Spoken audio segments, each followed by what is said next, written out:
Now we've finally arrived in Port Hedland, and one of the more remarkable things that you can do when you're here is take a tour of the port facility. Now, this is where all the iron ore arrives from the mines and then is shipped out internationally. Now the tours, well, they run on Monday, Wednesday and Friday mornings, and the place to start, well, it's right here at the local visitor centre. Port Hedland was named after the captain of a small cutter that sailed into the mangrove harbour, discovering what he thought was an inland lake.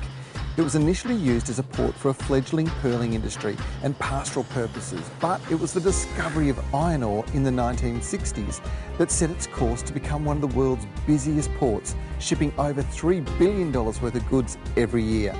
And this is where the heavy haulage train journey finishes. Every day, 365 days a year, 14 trains arrive in town, each laden with over 26,000 tonnes of top quality West Australian iron ore.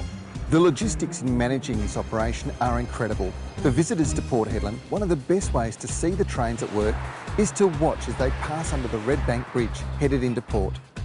The ore is unloaded by special car dumpers that pick up 4 at a time straight off the track and rotates them, dropping the ore into dumpers before it gets screened one more time. Then it's stored in stockpiles ready for loading. The ore cars have special pivoting or swivelling couplings, allowing this process to be completely automated, and it operates 24 hours a day, 7 days a week. BHP Billeson's iron ore rail system is one of the most technologically advanced and efficient in the world today. For instance, the rail cars are thoroughly inspected to the tiniest detail by engineers. The wheels of every ore car are photographed every trip, and a computer scans every photograph and identifies if there's any sign of a problem. Now, this is one of the world's busiest ports by export tonnage. They send out over 120 million tonnes of iron ore every year. It's done through 500 ships, each one of them 320 metres long. And they carry over 220,000 tonnes of iron ore for each ship. The numbers are just staggering, and it's all done from 2 locations, right here at Nelson's Point and across the harbour at Finucane Island. The ships are loaded precisely with the right amount of weight, as the harbour is relatively shallow with huge tides of 7 metres, and they have to be precise to ensure the ships are not grounded. The investment and enormity of this industry isn't truly apparent until you get here. The size of the operation, the number of people it employs, the growth it generates in the community and to the Australian economy is very impressive. The port has the responsibility of being able to support the massive growth this industry is experiencing in the next few years. And BHP Billeson, well, they're supporting the local community and environment through significant investment, over $20 million last year. And that is great news for the Pilbara region. One of the biggest dangers with driving here is colliding with cattle from the nearby stations or the native wildlife.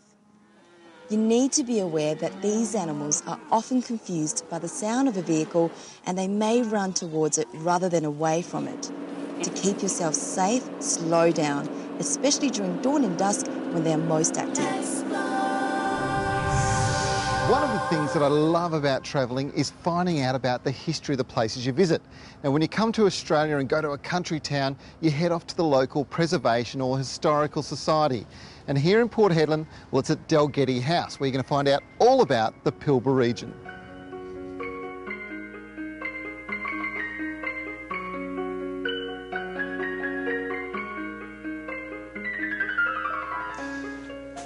G'day Arnold, how are you going? Good morning, Trev. How are you today? Yeah, very good. I tell you what, this is an amazing building. Can you tell us about this history? Very significant building. I think this is one of the nicest buildings that remain, in its present state from as far as Port Hedland is concerned. It was built in 1903. This is where all the negotiations went place between the pastoralists and their future direction, where they were going, because in those stages the Dalgetys and the Elder Smiths, all those pastoral companies, control the entity of the entire pastoral industry, because every person absolutely come up here with nothing. Yeah. You see, and the land was probably under a lease which was controlled by Dalgety House, and then they started getting their stock in. Their stock was purchased by Dalgety House. The housing was done by Dalgety House. So every person who started up here had a legacy to Dalgety House. When did it change? When did it change from pastoral to mining? It started in about 1960. Even though the iron ore was there, you were not allowed to sell it. Yeah. Because the Commonwealth had an embargo due to the Japanese involvement in the war about the iron ore, so that was prohibited.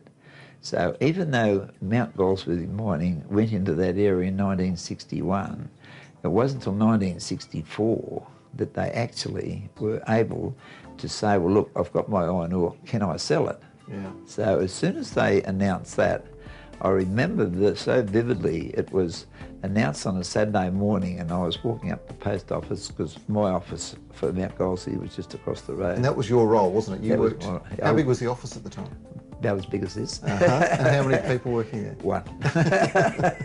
So when they announced it, within 10 days, we had people arriving here by buses, by trucks, by unbelievable modes of transport. They were living under the jetties, they were living under houses, under trees.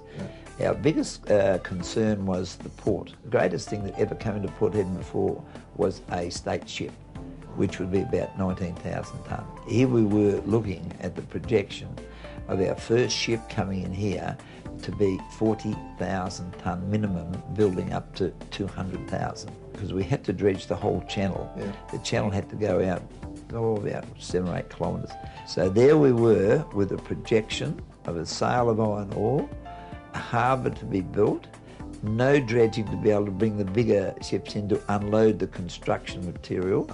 So the major company in the Mount Goldsworthy delegate team was a company called Utah Jeweled, who were actually doing a development in Tokyo. So they pulled the whole concept over here to Port Hedland to do that dredging for that channel. And that was the beginning of the harbour. That was the beginning of the harbour.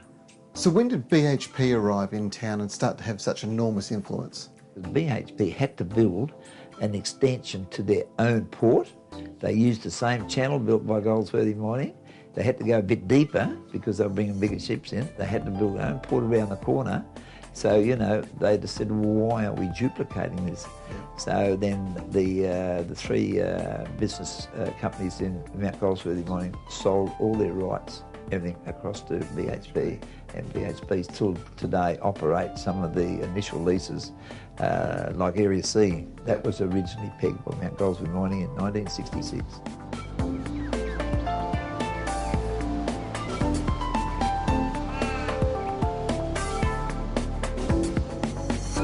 Now, on your way into Port Hedland, you'll note on the right-hand side of the main road in the Don Rhodes Transport and Mining Museum. Now, look, it's a whole heap of historic machinery that was used to really set up the whole foundation of the mining industry in this area. Now, Don Rhodes himself, well, he was the first mining entrepreneur in the area, and he was responsible for mining manganese well before they even thought of iron ore.